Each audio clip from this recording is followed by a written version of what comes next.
Bienvenidos, esto es Fuera de la Caja. Yo soy Macario Esquetino, le agradezco mucho que me acompañe en esta evaluación de lo ocurrido en la semana que termina el 26 de noviembre, una semana muy cargada de información en materia económica, un montón de datos que tienen que ver con un estancamiento que sufrimos ya después de esta recuperación a medias que se nos acabó y en realidad tenemos ya una contracción en el tercer trimestre. El indicador del Producto Interno Bruto publicado por INEGI, como habíamos comentado aquí, resultó un poco peor de lo que ellos habían dicho. Pero en realidad cuando uno incorpora el comportamiento de los últimos trimestres, que también fueron corregidos por INEGI, estamos hablando de que ya es prácticamente imposible que en 2021 el crecimiento llegue al 6% que habíamos estado esperando. Eh, Probablemente entre 5 y 5,5, es difícil saber todavía qué va a ocurrir, pero seguro no vamos a llegar al 6. Y para mí lo más importante es que rumbo a 2022 la situación se ve un poco más complicada. La caída de la actividad económica tiene su origen esencialmente en una caída en el consumo, porque la inversión está tan chiquita que aunque crece un poco, pues no le puede dar realmente dinámica a la economía. Y es el consumo el que ha sostenido en parte la recuperación, pero este consumo se empezó a venir abajo desde mayo. Y la razón, parece ser, es menos empleos con un salario promedio que tampoco crece. Y el origen de estos pocos empleos sí parece ser la escasez de inversión. Ya son muchos años, 3 años completos con una inversión deprimida. Y como usted sabe, para cualquier empresa, cualquier negocio, cualquier actividad económica se requiere inversión. Necesita uno maquinaria, necesita uno una camioneta para ir a repartir, una olla para hacer los tamales o una computadora para realizar el trabajo. Y eso es una inversión. Si eso no se está haciendo, bueno, pues empezamos a utilizar una olla más viejita que ya no es tan eficiente para calentar los tamales, una camioneta que cada rato hay que estarle dando mantenimiento para que medio funcione, una computadora que nos quita horas de trabajo porque se descompone, y eso cuesta, y eso es lo que ya estamos viviendo. Para mantener el funcionamiento de la economía y mantener el crecimiento del empleo, se requiere que la inversión primero pague toda la depreciación del capital, o lo que es lo mismo, ir sustituyendo la olla vieja de tamales por una más nueva, la camioneta que ya se está desvielando por otra que sí funcione, la computadora por una pues que pueda funcionar razonablemente en internet. Si no hago yo esas sustituciones, insisto, mi actividad puedo seguirla haciendo, pero no va a estar dando los resultados ideales. Es decir, hay una pérdida de productividad. Entonces necesito mantener el capital funcionando, reemplazar lo que se va gastando en el tiempo y luego incrementar mi capital al ritmo que la productividad exige. Si yo no hago eso, lo que va a ocurrir es que este incremento en productividad, en lugar de reflejarse en más producción, se va a reflejar en menos empleos.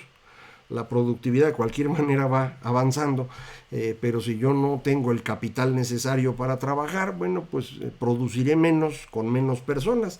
Y eso es lo que aparentemente estamos viendo. Es posible que la reforma al outsourcing, a la tercerización, a la subcontratación, haya tenido un impacto relevante. No está claro todavía. El INEGI nos hizo favor de tener una reunión con economistas que nos dedicamos a estos temas para explicarnos cómo lo ven ellos.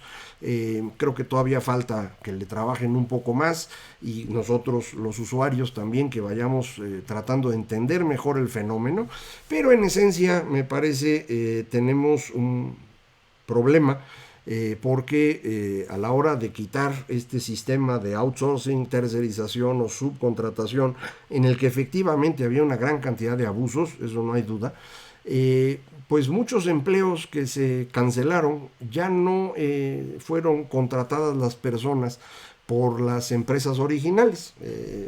Contrataron a algunos, pero no a todos. y ahí es en donde aparentemente tenemos una pérdida de empleos que también es relevante y se suma a la falta de creación de empleos por menor inversión. Entonces el resultado es que los mexicanos tienen menos dinero para comprar, no tienen tantos empleos como antes, sus remuneraciones no han crecido, y ahora enfrentan una inflación que ya importa, es la inflación más grande en 20 años, no es la inflación de los años 80, cuando llegamos a tener 200% anual en un mes específico, pero sí es una inflación que ya pesa. Medido en términos de alimentos es el 10%, y eso pues ya empieza a costarle a las personas, es un promedio. Si usted no consume el promedio, sino nada más consumía tomate verde, pues el impacto es mucho mayor, pero bueno, en el promedio es este 10%, y esto ya empieza a costarle a las personas, y le había yo comentado, me puse a revisar los datos de consumo, y lo que yo veía es que las personas están comprando menos en alimentos, aparentemente están reduciendo su consumo de proteína, y se están moviendo a consumir otras cosas, esencialmente carbohidratos, pues que sirven para llenar la panza, más pan, más tortillas, más botanas, y esto pues tiene un efecto dañino en la salud de los mexicanos en el mediano plazo. Ojalá y esto sea una cosa muy temporal y se quite, pero no está tan claro que sea así. Esta idea de que la inflación es un fenómeno temporal, transitorio y se va a quitar solita, que parece tener el subgobernador Gerardo Esquivel del Banco de México, no es compartida por los otros subgobernadores y por la mayor parte de los economistas. Creemos, la mayoría, que la inflación, esto de lo transitorio y lo permanente, no es un tema. Si empiezan a crecer los precios, la gente empieza a defenderse de esos precios, porque es lo lógico. ¿Usted qué hace cuando ve que suben los precios? Pues va a tratar de aumentar sus ingresos. Si usted es un trabajador, va a empezar a presionar a su líder sindical para que negocie un aumento. O si es usted trabajador de confianza, va a empezar a hablar con el jefe para que pues le dé más horas o le pague un poquito más. Si es usted una ama de casa, lo que va a hacer es comprar lo más pronto posible, porque pues, si yo ya vi que la quincena pasada subieron los precios y la anterior también, pues en la próxima seguro va a ocurrir. Entonces, ¿qué hago? Pues de una vez compro, y compro cosas que no se me echen a perder, que pueda yo aprovechar para alimentar a mi familia. Bueno, esas acciones, subir los salarios para compensar la inflación, o empezar a gastar más para evitar que la inflación se coma mi ingreso, las dos cosas empiezan a sentar las bases de un fenómeno que se llama inflación inercial. Y la inflación inercial es la más seria de todas, porque una vez que arranca se retroalimenta. Por eso es tan importante que la autoridad monetaria actúe de inmediato para decir, oigan, hay inflación, pero estoy atento y estoy cuidando, y por eso suben la tasa de interés. Mucha gente dirá, pues si subes la tasa de interés, pues la economía crece menos. Pues sí, pero hay que hacerlo, porque si la inflación se arranca y se empieza a retroalimentar, lo que vamos a tener es un fenómeno muy serio, el más serio que hay en la economía moderna, porque la inflación lo que hace es mover los precios a diferentes velocidades. Y hay precios que se mueven muy lento, como los salarios, y hay precios que se mueven muy rápido, como el valor de los activos. Y esto lo que provoca es que los ricos se hagan más ricos y los pobres se hagan más pobres. Entonces, esto no es una buena idea. Los golpes más duros que hemos tenido en la economía mexicana desde los años 70 están asociados a la inflación. La crisis del 2008, por ejemplo, que fue una crisis muy fuerte en términos del PIB y demás, se resolvió luego, porque no hubo una inflación asociada. La crisis de 95, la de FOBAPROA, nos costó varios años y de mucho sufrimiento porque traía inflación. Entonces, ese es el tema que hay que cuidar, y bueno, pues el Banco de México está haciendo su mayor esfuerzo, pero la estructura de dirección del Banco de México se va a modificar muy pronto, y esa es otra noticia que tenemos de la semana. Resulta que la persona que el presidente nos dijo que nominaba para ser gobernador del Banco de México, el señor Arturo Herrera, pues siempre no va, y en su lugar está nominando a Victoria Rodríguez, subsecretaria de Egresos de la Secretaría de Hacienda. Esto para mí es una muestra más de la incapacidad del presidente para pensar a largo plazo. Largo plazo es una semana, ¿eh? O sea, no esté pensando así para dentro de 50 años. Una semana ya sufre, no se lo imagina. Recuerde usted por qué nombró a Arturo Herrera. Se empezó a pelear con Alejandro Díaz de León, el actual gobernador del banco, porque quería que le diera los remanentes de operación del Banco de México. No hubo muchos remanentes. El año pasado el tipo de cambio se movió muy brusco alrededor del confinamiento en abril, mayo, junio, pero después se regresó. Entonces, al final, al evaluar el valor de las reservas del banco, la variación fue muy pequeña, las utilidades fueron pequeñas, el banco traía atrasado actualizar su capital, entonces eso fue lo que hizo y no le entregó al gobierno nada. Y se enojó el presidente y dijo, este señor Alejandro Díaz de León se va, ya no lo vamos a ratificar o no lo vamos a proponer. Y entonces tuvo que nombrar a alguien porque venían las elecciones y empezó a haber presión en el tipo de cambio. Y entonces dijo, pues el que voy a nombrar es Arturo Herrera, que es el secretario de Hacienda, porque va a venir en su lugar Rogelio Ramírez de la O. Y se tomó la foto con los dos, aun cuando Ramírez de la O en realidad llegó como 2 meses después. Y ese tiempo pues lo usó Arturo Herrera, me imagino, para ordenar la oficina, para tomarse fotos con los equipos, porque pues, estaba muy contento que se iba a un puesto que al final es mejor. Gobernador del Banco Central es un puesto de muy alto prestigio en materia económica, con, digamos, diferentes formas de actuar de las que tiene un secretario de Hacienda. Entonces era un buen puesto. Desafortunadamente después cambió de opinión el presidente y tuvo que nombrar a alguien para que no se viera feo. Dijo, no, es que queremos que haya más mujeres. Empezó a sonar el nombre de la hermana de la jefa del SAT, de Raquel Buenrostro. Parece que el secretario de Hacienda le dijo al presidente que por ahí no, y que mejor nombrara a la subsecretaria. Y esa es la que están nombrando. Es una persona que, según yo he escuchado, yo no creo haberla conocido nunca, pero según he escuchado, muy trabajadora, muy calificada, con el detalle de que no conoce ni la política monetaria ni al Banco de México. Y ahí hay un problema. Los 5 subgobernadores van a ser gente extraña al banco.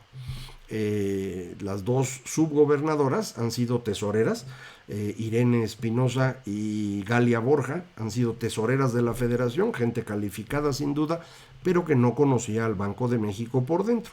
Y los otros 2 personajes, también nombrados por López Obrador, subgobernadores, Jonathan Heath y Gerardo Esquivel, pues tampoco conocían al banco. Gerardo ni siquiera había trabajado cosas de política monetaria, él trabaja mucho temas de desarrollo, salario, empleo, etc. Jonathan había trabajado un tiempo en el sistema financiero, pero, digamos, conocer el funcionamiento del banco, ninguno. Todo se recargaba en Alejandro Díaz de León, que sí llevaba toda una carrera en el banco, Hacienda, banca de desarrollo, y bueno, pues él es el que llevaba las cosas. El gobernador del banco no nada más va a las juntas para subir o bajar la tasa, tiene un montón de trabajo. Los subgobernadores sí, pues nada más van a esas juntas y a otras que tienen de organización interna y es todo lo que hacen. Entonces, pues este es un nombramiento pues que no está fácil. Se depreció el tipo de cambio fuerte en estos días y mucha gente dice, ya ven, por nombrar a la señora Victoria. No es así. Hay un movimiento general de tipos de cambio en el mundo, un fortalecimiento del dólar que explica buena parte del ajuste, pero sí parece haber un efecto adicional que podría estar asociado a este nombramiento, pero no crea usted que todo el ajuste es por eso. Hay otras cosas que van de por medio. Ahora, eso no fue lo único que hizo el presidente esta semana, también nos aventó un decreto con el cual todas las obras que a él le importan se convierten en temas de seguridad nacional y por lo tanto tienen que darles permiso de inmediato para todo lo que quieran hacer y luego nadie las puede revisar. Eso es absolutamente arbitrario. Eso es estar por encima de la ley, es un absurdo, va en contra de la Constitución.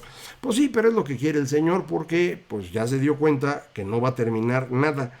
Ni el aeropuerto Santa Lucía va a funcionar, ni Dos Bocas va a terminar y le urge sacar el Tren Maya. Y para el Tren Maya necesita los permisos de impacto ambiental, necesita permisos de protección civil, necesita el apoyo de los pueblos que viven en la región y nadie le quiere dar eso. Y entonces dijo, pues me lo dan a fuerza.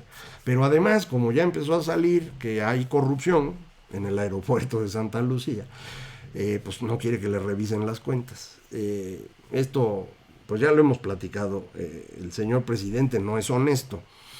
Con esto me refiero a que es un mentiroso y que probablemente pues sí está cubriendo a muchas personas que se roban dinero. A lo mejor, como acostumbran en la izquierda mexicana, es un dinero que se roban para el movimiento y ellos creen que eso no es corrupción, sino que es un esfuerzo por el desarrollo de la patria. No estoy bromeando, esto lo sé de fuente directa. Cuando trabajé con ellos, y estaban convencidos absolutamente de que estaban en su derecho de tomar recursos públicos para el avance de su movimiento político. Creo que el presidente está en esa misma lógica, es evidente en el apoyo que le da a Claudia Sheinbaum, que en cualquier otro momento habría sido considerado un delito electoral, pero ahora no, porque lo hace él, entonces hay que medirlo distinto, porque él pues es nuestro salvador. Pero en realidad pues está haciendo cosas que no habíamos visto en México en mucho tiempo. Yo no digo que haya habido gente honesta todos en los gobiernos anteriores, sin duda no es así, pero creo que lo de ahorita sí está en otro nivel. Y en ese mismo otro nivel hay que poner el discurso del general secretario, disfrazado de generalísimo Crescencio, en el discurso del 20 de noviembre, diciendo que pues hay que unirse alrededor de la cuarta transformación. Esto está mal, esto no lo puede decir el secretario de la Defensa. Nos hace pensar que el ejército está comprometido con el presidente y no con el país. Y esto es preocupante, sobre todo porque el presidente, sabemos, tiene la costumbre de no aceptar opiniones adversas, sean las de quienes escribimos o de otros líderes políticos, o también de los votantes. Cuando los votantes han dicho no lo queremos aquí, pues él afirma que fue un fraude. No ha perdido nunca una elección en su forma de ver el mundo. Ha ganado unas y las otras se las han robado. ¿Cómo va a ser 2024? ¿Va realmente a aceptar una derrota? Si no la acepta, ¿qué va a hacer el generalísimo Crescencio? ¿Qué vamos a hacer los demás? ¿En qué contexto nos vamos a mover en ese año cuando las cosas no vayan en la dirección que quiere el presidente? Sí es un problema, y me parece pues que tenemos que tratar de evitar que ese problema llegue a un punto inmanejable.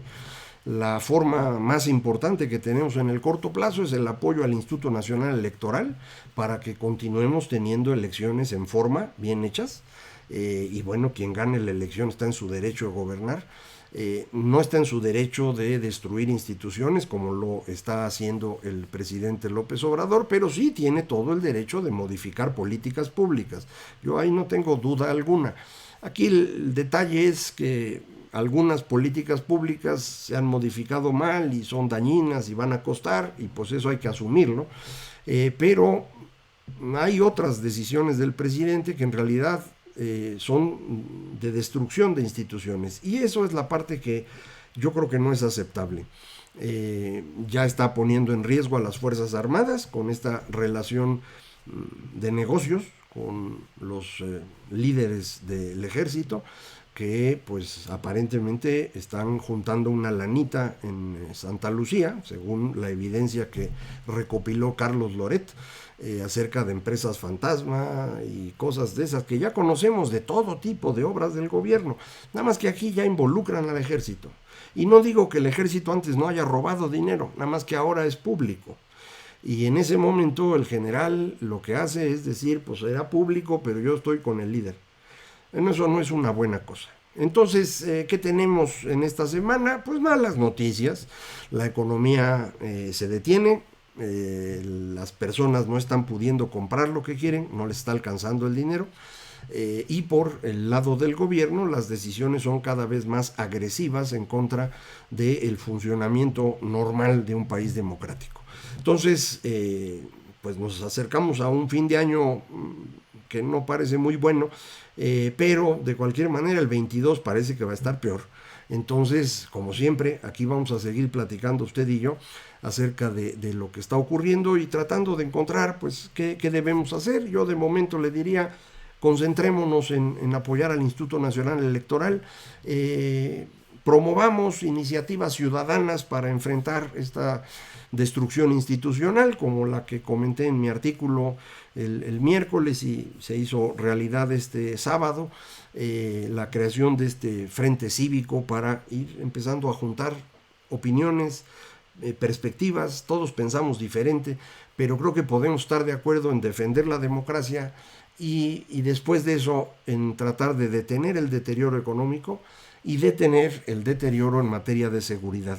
Si nos concentramos en eso, creo que lo demás lo podemos ir arreglando después, pero hay algunas cosas son más importantes que otras, y para mí son los tres temas que deberíamos concentrarnos ahorita: democracia, el ingreso de las personas y detener su deterioro, y tratar de empezar a sentar bases serias de cómo enfrentar el tema de seguridad. Aquí vamos a seguir platicando. Muchísimas gracias por acompañarme. Esto fue Fuera de la